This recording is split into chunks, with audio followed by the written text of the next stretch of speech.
ವೀಕ್ಷಕರಿಗೆಲ್ಲ V Reach YouTube ಚಾನೆಲಿಗೆ ಸ್ವಾಗತ. ಈ ಚಾನೆಲಿನಲ್ಲಿ ಪ್ರೊಫೆಷ್ನಲ್ ಕೋರ್ಸಸ್ಗಳಾದ CA, CS, CMA ಇದರ ಅಕಾಡೆಮಿಕ್ ಅಪ್ಡೇಟ್ ನಾವು ಅಪ್ಲೋಡ್ ಮಾಡ್ತಾ ಇರ್ತೇವೆ. ಅದೇ ರೀತಿ ಈ ವಿ ರೀಚ್ ಯೂಟ್ಯೂಬ್ ಚಾನೆಲ್ ಏನಿದೆ, ಸೊ ಇದು ವಿ ರೀಚ್ ಅಕಾಡೆಮಿಯ ಕೊಡುಗೆ. ವಿ ರೀಚ್ ಅಕಾಡೆಮಿ ಹಲವಾರು ವರ್ಷಗಳಿಂದ ಆಫ್ಲೈನ್ ಮೋಡಲ್ಲಿ ಚಾರ್ಟರ್ಡ್ ಅಕೌಂಟೆನ್ಸಿ, ಕಂಪನಿ ಸೆಕ್ರೆಟರಿ ಮತ್ತು ಕಾಸ್ಟ್ ಆ್ಯಂಡ್ ಮ್ಯಾನೇಜ್ಮೆಂಟ್ ಅಕೌಂಟಿಂಗಿಗೆ ತರಬೇತಿಯನ್ನು ಕೊಡ್ತಾ ಬರ್ತಿರುವಂಥ ಒಂದು ಸಂಸ್ಥೆ. ಸೊ ಈ ಸಂಸ್ಥೆ ಆನ್ಲೈನ್ ಮೋಡಲ್ಲೂ ಕೂಡ ಈ ಕ್ಲಾಸಸ್ಸನ್ನು ಕೂಡ ಪ್ರೊವೈಡ್ ಮಾಡ್ತಾ ಇರುವಂಥದ್ದು ನಾವು ಮುಂದಿನ ದಿನಗಳಲ್ಲಿ ನೋಡ್ಬೋದು. ಈ ಅಕಾಡೆಮಿಯ ಬಗ್ಗೆ ಹೆಚ್ಚಿನ ಮಾಹಿತಿಯನ್ನು ಪಡೆಯುವುದಕ್ಕೆ ಈ ವಿಡಿಯೋದಲ್ಲಿ ಸ್ಕ್ರೋಲ್ ಆಗ್ತಿರುವಂತಹ ನಂಬರಿಗೆ ನೀವು ಕಾಂಟ್ಯಾಕ್ಟ್ ಮಾಡಿ ಹೆಚ್ಚಿನ ಮಾಹಿತಿಯನ್ನು ಪಡೆಯಬಹುದು. ಅದೇ ರೀತಿ ನಮ್ಮ ಈ ಯೂಟ್ಯೂಬ್ ಚಾನೆಲನ್ನು ನೀವು ಶೇರ್ ಮಾಡಿ, ಅದೇ ರೀತಿ ನಮ್ಮ ಚಾನೆಲನ್ನು ಸಬ್ಸ್ಕ್ರೈಬ್ ಮಾಡಿ. ಸೊ ಇದರ ಉಪಯೋಗವನ್ನು ಪಡೆಯಬೇಕಾಗಿ ವಿನಂತಿ ಮಾಡಿಕೊಳ್ತಾ ಇದ್ದೇನೆ. ಇವತ್ತಿನ ವಿಡಿಯೋದಲ್ಲಿ ನಾನು ಡಿಸ್ಕಸ್ ಮಾಡಲಿಕ್ಕಿರುವಂತಹ ಟಾಪಿಕ್ ಯಾವುದಂತ ಹೇಳಿದರೆ, ಇದು ಅಕೌಂಟಿಂಗಲ್ಲಿ ಬರುವಂತಹ ಟಾಪಿಕ್. ಈ ಟಾಪಿಕ್ ಏನಂತ ಹೇಳಿದರೆ ಇನ್ವೆಂಟ್ರಿ, ಸ್ಟಾಕ್ ಅಂತ ಹೇಳಿ ನಾವು ಕರಿತೇವೆ. ಸೊ ಏನಿದು ಇನ್ವೆಂಟ್ರಿ ಅಥವಾ ಸ್ಟಾಕ್ ಅಂಥೇಳಿ? ಸೊ ಈ ಅಕೌಂಟಿಂಗಲ್ಲಿ ಇವತ್ತೇನಾಗಿದೆ ಅಂತ ಹೇಳಿದರೆ, ಇನ್ವೆಂಟ್ರಿಯ ಬಗ್ಗೆನೇ ಒಂದು ಅಕೌಂಟಿಂಗ್ ಸ್ಟ್ಯಾಂಡರ್ಡ್ಸ್ ಕೊಟ್ಟಿದ್ದಾರೆ. ಸೊ ಅಕೌಂಟಿಂಗ್ ಸ್ಟ್ಯಾಂಡರ್ಡ್ಸ್ ಬೇಸಿಸ್ನ ಮೇಲೆ ನಮ್ಮ ಇನ್ವೆಂಟ್ರಿ ಕ್ಯಾಲ್ಕುಲೇಷನ್ಸ್ ಇರ್ಬೋದು, ಇನ್ವೆಂಟ್ರಿ ವ್ಯಾಲ್ಯೂಯೇಷನ್ಸ್ ಇರ್ಬೋದು, ಅಥವಾ ಇನ್ವೆಂಟ್ರಿಗೆ ಸಂಬಂಧಪಟ್ಟ ಎಂಟ್ರೀಸ್ ಇರ್ಬೋದು, ಅಥವಾ ಇನ್ವೆಂಟ್ರಿಯನ್ನು ಒಂದು ಫೈನಾನ್ಷಿಯಲ್ ಸ್ಟೇಟ್ಮೆಂಟ್ಸಲ್ಲಿ ಯಾವ ಥರ ನಾವು ಡಿಸ್ಕ್ಲೋಸ್ ಮಾಡಬೇಕು ಅಂಥೇಳಿ ಒಂದಷ್ಟು ಒಂದು ಡೀಟೇಲ್ಡ್ ಆಗಿರುವಂಥ ಒಂದು ಪ್ರೊವಿಷನ್ ಇವತ್ತು ಅಕೌಂಟಿಂಗ್ ಸ್ಟ್ಯಾಂಡರ್ಡ್ಸಲ್ಲಿ ಇದೆ. ಹಾಗಾದರೆ ಒಬ್ಬ ಅಕೌಂಟೆಂಟಾಗಿ ಇನ್ವೆಂಟ್ರಿಗೆ ಇರುವಂಥ ಮಹತ್ವ ಏನು, ಸಿಗ್ನಿಫಿಕೆನ್ಸಿ ಏನು ಅಂತ. ಸೊ ಯಾಕಂತ ಹೇಳಿದರೆ, ಸೊ ಈ ಇನ್ವೆಂಟ್ರಿ ಏನಿದೆ ಇದು ನಿಮ್ಮ ಫೈನಾನ್ಷಿಯಲ್ ಸ್ಟೇಟ್ಮೆಂಟ್ಸನ್ನು ಮ್ಯಾನ್ಯುಪ್ಯುಲೇಟ್ ಮಾಡಲಿಕ್ಕಿರುವಂಥ ಒಂದು ದೊಡ್ಡ ಒಂದು ಐಟಮ್ ಅಂತ ಹೇಳ್ಬೋದು. ಯಾಕಂತ ಹೇಳಿದರೆ ಈ ಇನ್ವೆಂಟ್ರಿ ವ್ಯಾಲ್ಯೂಯೇಷನ್ ಇದೆ ಅಲ್ವಾ, ಅದರಲ್ಲಿ ಒಂಚೂರು ಡಿವಿಯೇಷನ್ಸ್ ಆದರೂ ಕೂಡ, ಸೊ ಡಿವಿಯೇಷನ್ಸ್ ಒಂದು ಸ್ವಲ್ಪ ಆಚೆ ಈಚೆ ಆದರೂ ಕೂಡ ಅದರ ಇಂಪ್ಯಾಕ್ಟ್ ಏನಾಗ್ತದೆ ಅಂತ ಹೇಳಿದರೆ, ಒಂದೇ ಕಂಪನಿಯ ಇನ್ಕಮ್ ಜಾಸ್ತಿ ಆಗ್ಬೋದು ಅಥವಾ ಕಂಪನಿಯ ಇನ್ಕಮ್ ಕಮ್ಮಿಯೂ ಕೂಡ ಆಗ್ಬೋದು. ಸೊ ಹಾಗಾಗಿ ಸೊ ಈ ಅಥಾರಿಟೀಸ್ ಏನು ಮಾಡಿದ್ದಾರೆ ಅಂತ ಹೇಳಿದರೆ, ಸೊ ಈ ಇನ್ವೆಂಟ್ರಿಗೆ ಸಂಬಂಧಪಟ್ಟ ಹಾಗೆ ಒಂದು ಸ್ಟ್ಯಾಂಡರ್ಡೈಸ್ಡ್ ಟ್ರೀಟ್ಮೆಂಟ್ ಇರಬೇಕು. ಸೊ ಅದು ಎಲ್ಲ ಎಂಟಿಟೀಸ್ ಕೂಡ, ಸೊ ಏನು ಬಿಸ್ನೆಸ್ ಎಂಟಿಟೀಸ್ ಇದೆ ಅವರು ಫೈನಾನ್ಷಿಯಲ್ ಸ್ಟೇಟ್ಮೆಂಟ್ಸ್ ಮಾಡುವಾಗ ಅದನ್ನು ಫಾಲೋ ಮಾಡಬೇಕು ಎನ್ನುವಂಥ ಒಂದು ಉದ್ದೇಶದಿಂದ ಒಂದು ಸ್ಟ್ಯಾಂಡರ್ಡೈಸ್ಡ್ ಟ್ರೀಟ್ಮೆಂಟನ್ನು ಇವತ್ತು ಇನ್ವೆಂಟ್ರಿಗೆ ಕೊಟ್ಟಿದ್ದಾರೆ. ಸೊ ಹಾಗಾಗಿ ಸೊ ಇನ್ವೆಂಟ್ರಿಗೆ ಅಷ್ಟೊಂದು ಸಿಗ್ನಿಫಿಕೆಂಟ್ ಇಂಪಾರ್ಟೆನ್ಸ್ ಇವತ್ತು ಅಕೌಂಟಿಂಗಲ್ಲಿ ಇದೆ ಮತ್ತು ಫೈನಾನ್ಷಿಯಲ್ ಸ್ಟೇಟ್ಮೆಂಟ್ಸ್ ಪ್ರಿಪೇರ್ ಮಾಡಬೇಕಾದ್ರೂ ಇದೆ. ಸೊ ಯಾಕಂತ ಹೇಳಿದರೆ ಇನ್ವೆಂಟ್ರಿಗಿರುವಂಥ ಮತ್ತೊಂದು ಮಹತ್ವ ಏನಂತ ಹೇಳಿದರೆ, ಸೊ ಇವತ್ತು ಯಾವುದೇ ಒಂದು ಬಿಸ್ನೆಸ್ ಎಂಟಿಟಿ ಆಗಿರ್ಬೋದು, whether it is A manufacturing entity ಅಥವಾ ಒಂದು ಟ್ರೇಡಿಂಗ್ ಎಂಟಿಟಿ. ಸೊ ಇಲ್ಲಿ ಇನ್ವೆಂಟ್ರಿಯಲ್ಲಿ ಆಗುವಂಥ ಇನ್ವೆಸ್ಟ್ಮೆಂಟ್ ಇದೆ ಅಲ್ವಾ, so that is second highest investment ಅಂತ ಯೂಶ್ವಲಿ. ಅಂದರೆ ಫಸ್ಟ್ ಹೈಯೆಸ್ಟ್ ಇನ್ವೆಸ್ಟ್ಮೆಂಟ್ ಒಂದು ಎಂಟಿಟಿ ಮಾಡುವಂಥದ್ದು ಯಾವುದರ ಮೇಲೆ ಅಂತ ಹೇಳಿದರೆ, ಅದು ಫಿಕ್ಸೆಡ್ ಅಸೆಟ್ನ ಮೇಲೆ. ಸೊ ಫಿಕ್ಸೆಡ್ ಅಸೆಟ್ ಬಿಟ್ಟರೆ next highest investment inventory. So ಹಾಗಾಗಿ ಅದರಲ್ಲಿ ಇನ್ವೆಸ್ಟ್ಮೆಂಟ್ ಮಾಡುವಂಥ ಅಮೌಂಟು ಕೂಡ ತುಂಬ ಜಾಸ್ತಿ ಇರ್ತದೆ. ಅಂದರೆ cost involved in the inventory is more, as well as the income generated from the inventory is also more. So therefore for the standardised treatment, so there is a accounting standard. So ಹಾಗಾದರೆ ನೋಡುವ ಈಗ ಇನ್ವೆಂಟ್ರಿಗೆ ಸಂಬಂಧಪಟ್ಟ ಯಾವುದೆಲ್ಲ important aspects ಇದೆ ಅಂತ. So ಫಸ್ಟಿಗೆ ನಾವು ನೋಡುವಂಥದ್ದು ಏನಂತ ಹೇಳಿದರೆ, ಇನ್ವೆಂಟ್ರಿ ಅಂತ ಹೇಳಿದರೆ ಏನು ಅಂತ. ಸೊ ಇನ್ವೆಂಟ್ರಿ ಅಂತ ಹೇಳಿದರೆ ಏನು? ಸೊ ಈಗ ಇನ್ವೆಂಟ್ರಿ ಅಂತ ಹೇಳಿದರೆ, ಸೊ ಒಂದೊಂದು ಬಿಸ್ನೆಸ್ ಎಂಟಿಟಿಗೆ ಸಂಬಂಧಪಟ್ಟ ಹಾಗೆ ಅದು ಬೇರೆ ಬೇರೆ ರೀತಿಯಾಗಿರ್ತದೆ. ಯಾಕಂತ ಹೇಳಿದರೆ ಎಂಟಿಟಿಯಲ್ಲಿ ಕೆಲವೊಂದಷ್ಟು ಮ್ಯಾನುಫ್ಯಾಕ್ಚರಿಂಗ್ ಎಂಟಿಟಿ ಇರ್ಬೋದು ಅಥವಾ ಟ್ರೇಡಿಂಗ್ ಎಂಟಿಟಿ ಇರ್ಬೋದು. ಸೊ ಟ್ರೇಡಿಂಗ್ ಎಂಟಿ ಅಂತ ಹೇಳಿದರೆ ಅವರು ಯಾವುದೇ ಗೂಡ್ಸನ್ನು ಮ್ಯಾನುಫ್ಯಾಕ್ಚರ್ ಮಾಡೋದಿಲ್ಲ, ಬೇರೆಯವರ ಗೂಡ್ಸನ್ನು ಪರ್ಚೇಸ್ ಮಾಡಿ ಅವರು ಸೇಲ್ ಮಾಡ್ತಾರೆ, ಈ ರೀಟೇಲರ್ ಮತ್ತು ಹೋಲ್ಸೇಲರ್ ಎಲ್ಲ. ಸೊ ಹಾಗಾಗಿ ಸೊ ಯಾವ ಥರದ ಇನ್ವೆಂಟ್ರಿ ಒಂದು ಮ್ಯಾನುಫ್ಯಾಕ್ಚರಿಂಗ್ ಎಂಟಿಟಿಯಲ್ಲಿ ಬರ್ಬೋದು, ಯಾವ ಥರದ ಇನ್ವೆಂಟ್ರಿ ಒಂದು ಟ್ರೇಡಿಂಗ್ ಎಂಟಿಟಿಯಲ್ಲಿ ಬರ್ಬೋದು ಅಂತ. ಸೊ ಈಗ ಮ್ಯಾನುಫ್ಯಾಕ್ಚರಿಂಗ್ ಎಂಟಿಟಿಯಲ್ಲಿ ಬರುವಂತಹ ಇನ್ವೆಂಟ್ರಿ ಯಾವುದಂತ ಹೇಳಿದರೆ ರಾ ಮೆಟೀರಿಯಲ್ಸ್. ಸೊ ಮ್ಯಾನುಫ್ಯಾಕ್ಚರಿಂಗ್ ಎಂಟಿಟಿಯಲ್ಲಿ ಬರುವಂತಹ ಇನ್ವೆಂಟ್ರೀಸ್ ಏನಂತ ಹೇಳಿದರೆ ರಾ ಮೆಟೀರಿಯಲ್, ಅಂದರೆ ಅವರು ಗೂಡ್ಸ್ ಮ್ಯಾನುಫ್ಯಾಕ್ಚರ್ ಮಾಡ್ತಾರೆ. ಈ ಮ್ಯಾನುಫ್ಯಾಕ್ಚರಿಂಗ್ ಮಾಡೋದಕ್ಕೆ ರಾ ಮೆಟೀರಿಯಲ್ ಬೇಕೇ ಬೇಕು. ಅದಾದ ನಂತರ ಒಂದು ಗೂಡ್ಸ್ ಮ್ಯಾನುಫ್ಯಾಕ್ಚರ್ ಮಾಡಬೇಕಾದ್ರೆ ಒಂದು ಲೆಂತಿ ಪ್ರೊಸೆಸ್ ಇರ್ತದೆ. ಯಾಕಂತ ಹೇಳಿದರೆ ನೀವು ಏನು ರಾ ಮೆಟೀರಿಯಲ್ ಹಾಕಿದ ಕೂಡಲೇ ಫಿನಿಶ್ಡ್ ಗೂಡ್ಸ್ ಆಗೋದಿಲ್ಲ. ರಾ ಮೆಟೀರಿಯಲ್ ಹಾಕಿದ ಕೂಡಲೇ ಫಿನಿಶ್ಡ್ ಗೂಡ್ಸ್ ಆಗುವಂಥದ್ದಿಲ್ಲ. ಸೊ ಈಗ ಯಾವುದೋ ಒಂದು ಕೆಲವೊಂದು ಸೋಷಿಯಲ್ ಮೀಡ್ಯಾದಲ್ಲಿ ನೋಡಿರ್ಬೋದು ನೀವು, ಯಹಾಂ ಸೆ ಆಲೂ ಡಾಲೋ ವಹಾಂ ಸೆ ಸೋನಾ ನಿಕ್ಲೇಗ. ಸೊ ಆ ಥರ ಯಾವುದೇ ಪ್ರೊಡಕ್ಷನ್ ಪ್ರೊಸೆಸ್ ಇಲ್ಲ. ಯಾಕಂತ ಹೇಳಿದರೆ ಒಂದು ಮ್ಯಾನುಫ್ಯಾಕ್ಚರಿಂಗ್ ಪ್ರೊಸೆಸ್ ಅಂತ ಹೇಳಿದರೆ ಸೊ ಅಲ್ಲಿ ನೀವು ಒಂದು ಸರ್ತಿ ಗೂಡ್ಸ್ ಇಂಟ್ರಡ್ಯೂಸ್ ಮಾಡಿದ ನಂತರ ಸೊ ಅದೊಂದು ಲೆಂತಿ ಪ್ರೊಸೆಸ್ ಆಗಿರ್ತದೆ. ಸೊ ಲೆಂತಿ ಪ್ರೊಸೆಸ್ ಅಂತ ಹೇಳಿದರೆ it may take 1 week 2 week ಅಥವಾ 1 ಮಂತ್ ಟೈಮ್ ತಗೊಳ್ಬೋದು. ಸೊ ಅಲ್ಲಿ ತನಕ ಆ ಒಂದು ಗೂಡ್ಸ್ ನೀವು ಏನು ಇಂಟ್ರಡ್ಯೂಸ್ ಮಾಡಿರ್ತೀರ ಅದನ್ನು ಕೂಡ ಒಂದು ಏನು ವರ್ಕ್ ಇನ್ ಪ್ರೋಗ್ರೆಸ್ ಅಂಥೇಳಿ ನಾವು ಇನ್ವೆಂಟ್ರಿಯಾಗಿ ಕನ್ಸಿಡರ್ ಮಾಡ್ತೇವೆ. ಸರಿ, ಈಗ ವರ್ಕ್ ಇನ್ ಪ್ರೋಗ್ರೆಸ್ ಬಿಟ್ಟರೆ ಇನ್ನೇನು ಬರ್ಬೋದು ಒಂದು ಮ್ಯಾನುಫ್ಯಾಕ್ಚರಿಂಗ್ ಎಂಟಿಟಿಯಲ್ಲಿ ಇನ್ವೆಂಟ್ರಿಯಾಗಿ ಅಂತ. ಸೊ ನಿಮ್ಮ ಗೂಡ್ಸ್ ಎಲ್ಲ ಕಂಪ್ಲೀಟ್ ಫಿನಿಶ್ ಆಯಿತು.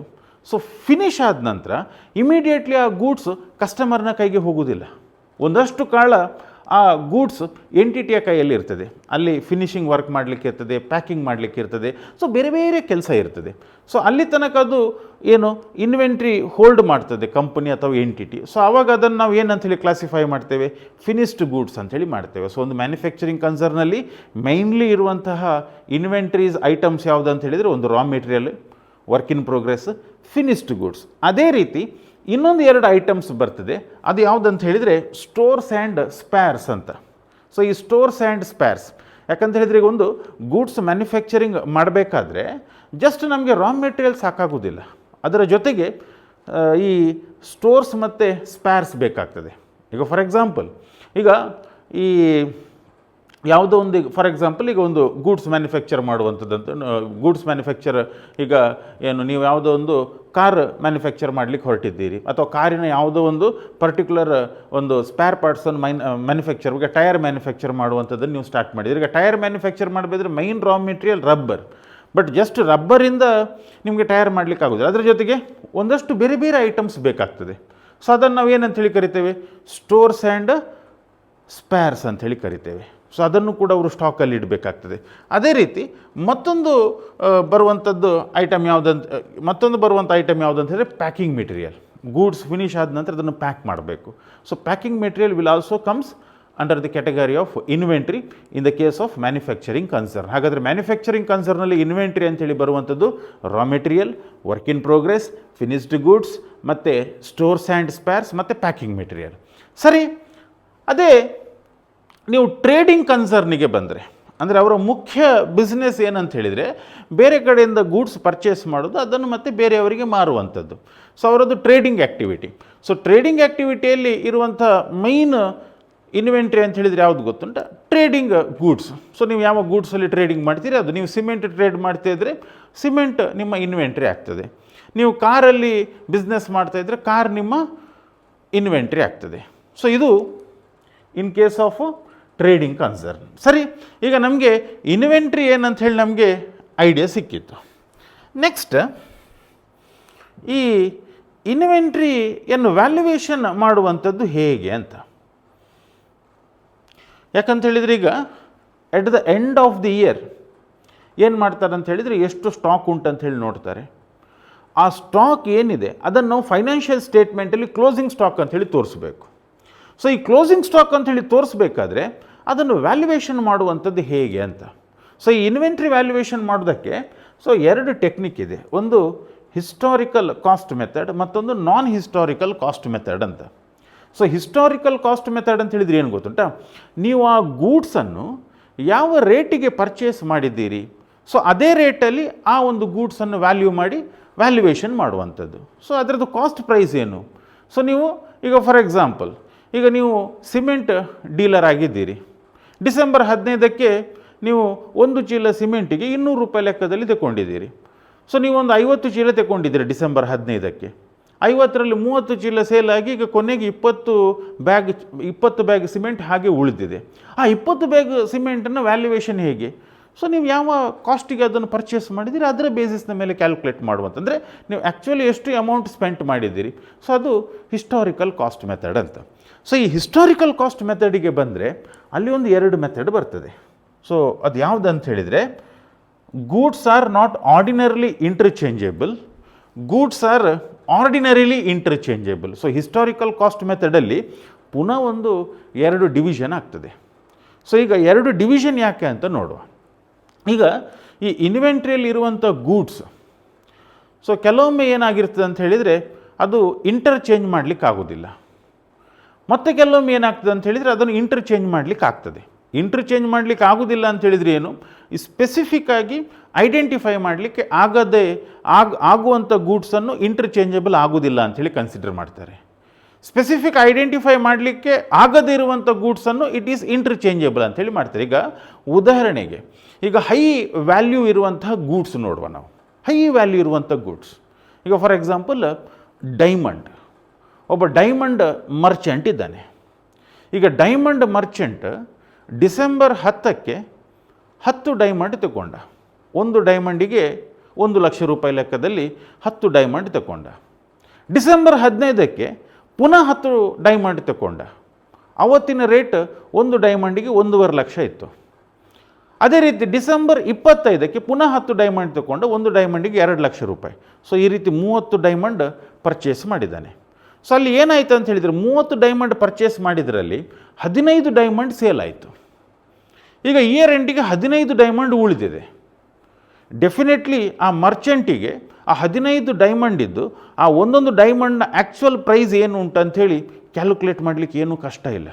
ಯಾಕಂತ ಹೇಳಿದರೆ ಅಂಥ ಒಂದು ಹೈ ವ್ಯಾಲ್ಯೂ ಇರುವಂಥ ಗೂಡ್ಸು, ಅದಕ್ಕೆ ಸಂಬಂಧಪಟ್ಟ ಪ್ರತಿಯೊಂದು ರೆಕಾರ್ಡ್ಸನ್ನು ಕೂಡ ಟ್ರೇಡರ್ ಮೇಂಟೈನ್ ಮಾಡಿರ್ತಾನೆ.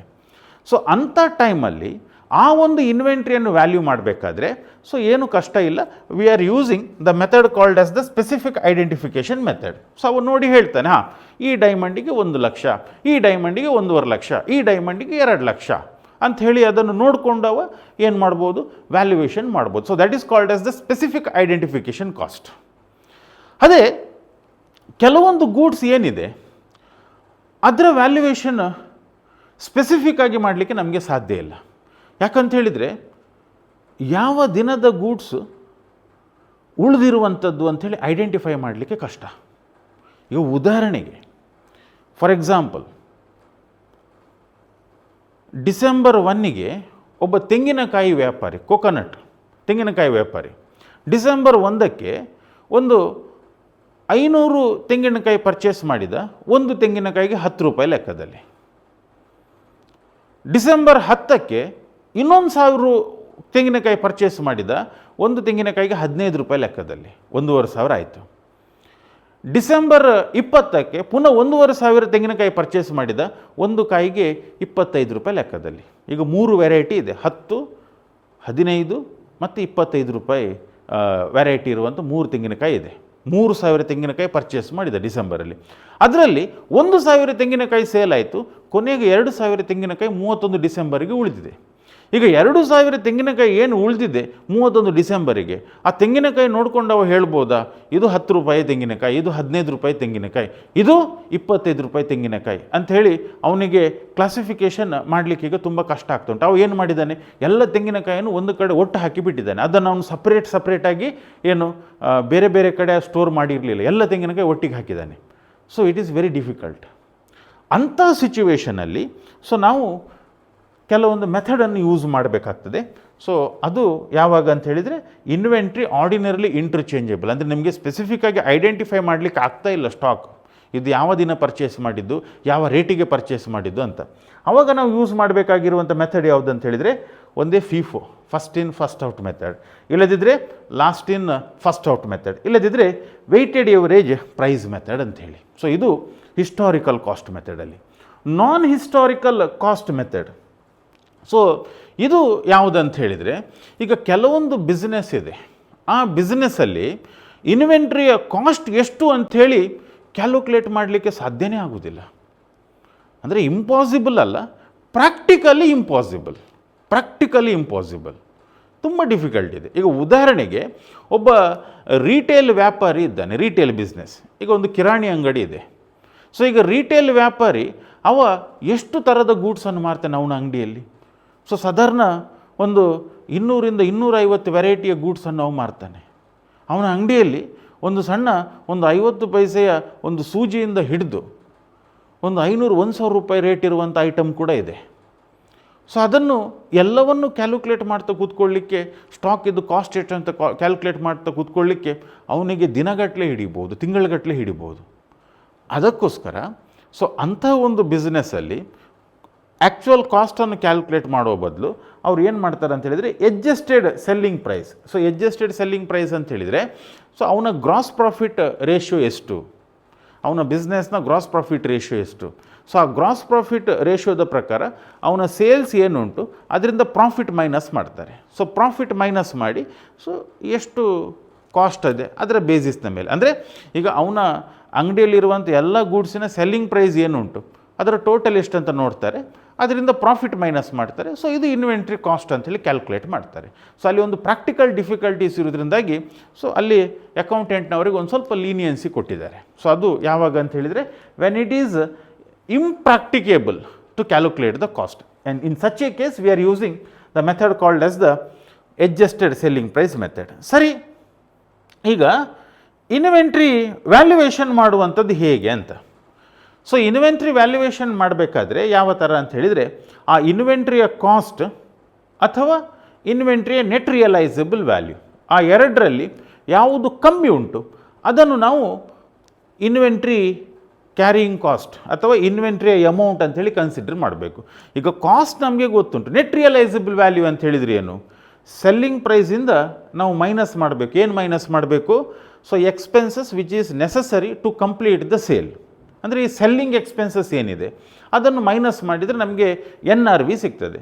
ಸೊ ಆ ಗೂಡ್ಸಿನ ಕಾಸ್ಟ್ ಮತ್ತು NRV ಎರಡನ್ನೂ ಕಂಪೇರ್ ಮಾಡಿ ಅದರಲ್ಲಿ ಯಾವುದು ಕಮ್ಮಿ ಉಂಟು ಅದನ್ನು ನಾವು ಕ್ಯಾರಿಯಿಂಗ್ ಕಾಸ್ಟ್ ಅಂಥೇಳಿ ಕನ್ಸಿಡರ್ ಮಾಡ್ತೇವೆ. ಸರಿ, ಈಗ ಈ ಇನ್ವೆಂಟ್ರಿ ವ್ಯಾಲ್ಯೂಯೇಷನ್ ಮಾಡಬೇಕಾದ್ರೆ ನಾವು ಯಾವ ಬೇಸಿಸನ್ನು ಎಂಪ್ಲಾಯ್ ಮಾಡಬೇಕು ಅಂತ. ಈಗ ಫಾರ್ ಎಕ್ಸಾಂಪಲ್ ಈಗ ಒಬ್ಬ ಟ್ರೇಡರ್ ಇದ್ದಾನೆ, ಅವನ ಹತ್ರ 4 ವೆರೈಟಿಯ ಗೂಡ್ಸ್ ಇದೆ. ಗೂಡ್ಸ್ A ಇದೆ, ಗೂಡ್ಸ್ B ಇದೆ, ಗೂಡ್ಸ್ C ಇದೆ, ಗೂಡ್ಸ್ D ಇದೆ. ಸೊ ಆ ಎಲ್ಲ ಗೂಡ್ಸಿನ ಟೋಟಲ್ ಕಾಸ್ಟ್, ಎಲ್ಲ ಗೂಡ್ಸಿನ NRV ಕಂಪೇರ್ ಮಾಡೋದು ವಿಚ್ ಎವರ್ ಈಸ್ ಲೆಸ್ ಅಂತೇಳಿ ತಗೊಳ್ಳುವಂಥದ್ದು. ಸೊ ಆ ರೀತಿ ಕ್ಯಾಲ್ಕುಲೇಟ್ ಮಾಡುವಂಥದ್ದು ಸರಿಯಾ ಅಂತ ಒಂದು ಪ್ರಶ್ನೆ. ಸೊ ಆ್ಯಕ್ಚುಲಿ ಸೊ ಈಗ ನೀವು ಎಲ್ಲ ಗೂಡ್ಸಿನ ಕಾಸ್ಟ್, ಎಲ್ಲ ಗೂಡ್ಸಿನ NRV ನೀವು ಕಂಪೇರ್ ಮಾಡಿದರೆ ಅದು ನಮ್ಮ ಅಕೌಂಟಿಂಗ್ ಸ್ಟ್ಯಾಂಡರ್ಡ್ನ ಪ್ರಕಾರ ಪ್ರಾಪರ್ ಮೆಥಡ್ ಅಲ್ಲ. ಸೊ ಅದು ನಾವು ಯೂನಿವರ್ಸಲ್ ಮೆಥಡ್ ಅಂತ ಹೇಳಿ ಕರಿತೇವೆ. So universal method not permitted as per the accounting standards. ಹಾಗಾದರೆ ಅಕೌಂಟಿಂಗ್ ಸ್ಟ್ಯಾಂಡರ್ಡಲ್ಲಿ ಪರ್ಮಿಷನ್ ಇರುವಂಥ ಮೆಥಡ್ ಯಾವುದು? ಕಾಸ್ಟ್ ಮತ್ತು NRVಯನ್ನು ಹೇಗೆ ಕಂಪೇರ್ ಮಾಡಬೇಕು? ಸೊ ಈ ಕಾಸ್ಟ್ ಮತ್ತು NRVಯನ್ನು ಹೇಗೆ ಕಂಪೇರ್ ಮಾಡಬೇಕಂತ ಹೇಳಿದರೆ ಇಂಡಿವಿಜುವಲ್ ಬೇಸಿಸ್ನ ಮೇಲೆ ಕಂಪೇರ್ ಮಾಡಬೇಕು. ಪ್ರಾಡಕ್ಟ್ A ಅದರದ್ದು ಕಾಸ್ಟ್ ಎಷ್ಟು, ಅದರದ್ದು NRV ಎಷ್ಟು, ಯಾವುದು ಕಮ್ಮಿ ಉಂಟು. So that will be the carrying cost of inventory A. Inventory B ಅದರದ್ದು ಕಾಸ್ಟ್ ಎಷ್ಟು, ಅದರದ್ದು NRV ಎಷ್ಟು, ಯಾವುದು ಕಮ್ಮಿ ಉಂಟು. ಸೊ ಅದು ಇನ್ವೆಂಟ್ರಿ B ಯ ಕ್ಯಾರಿಯಿಂಗ್ ಕಾಸ್ಟ್. ಅಂದರೆ ಇಂಡಿವಿಜುವಲ್ ಬೇಸಿಸ್ನ ಮೇಲೆ ನೀವು ಕ್ಯಾಲ್ಕುಲೇಷನ್ ಮಾಡಬೇಕು. So inventory valuation. ಸೊ ಇದು ಇನ್ವೆಂಟ್ರಿ ವ್ಯಾಲ್ಯೂಯೇಷನ್ಸ್ನ ಬಗ್ಗೆ ಇರುವಂತಹ ಒಂದು ಏನು theoretical aspects that are connected with the inventory valuation. So accounting standards ಏನು ಹೇಳ್ತದೆ, ಅಕೌಂಟಿಂಗ್ ಟ್ರೀಟ್ಮೆಂಟ್ ಯಾವ ಥರ ಮಾಡಬೇಕು ಅಂಥೇಳಿ. ಸೊ ಈ ಇನ್ವೆಂಟ್ರಿಗೆ ಸಂಬಂಧಪಟ್ಟ ವಿಡಿಯೋ ನಿಮಗೆ ಇಷ್ಟ ಆಯಿತು ಅಂಥೇಳಿ ಅಂದ್ಕೊಳ್ತೇನೆ. ನಮ್ಮ ಚಾನೆಲನ್ನು ಸಬ್ಸ್ಕ್ರೈಬ್ ಮಾಡಿ, ನಿಮ್ಮ ಫ್ರೆಂಡ್ಸ್ನವ್ರಿಗೆ ಕೂಡ ತಿಳಿಸಿ. ಮತ್ತು ನಮ್ಮ ಅಕಾಡೆಮಿಯ ಬಗ್ಗೆ ಹೆಚ್ಚಿನ ಮಾಹಿತಿಯನ್ನು ಪಡೆಯುವುದಕ್ಕೆ ಇಲ್ಲಿ ಸ್ಕ್ರೋಲ್ ಆಗ್ತಿರುವಂತಹ ನಂಬರಿಗೆ ಕಾಂಟ್ಯಾಕ್ಟ್ ಮಾಡಿ ಹೆಚ್ಚಿನ ಮಾಹಿತಿಯನ್ನು ಪಡೆಯಬಹುದು. ಥ್ಯಾಂಕ್ ಯು, ಧನ್ಯವಾದ.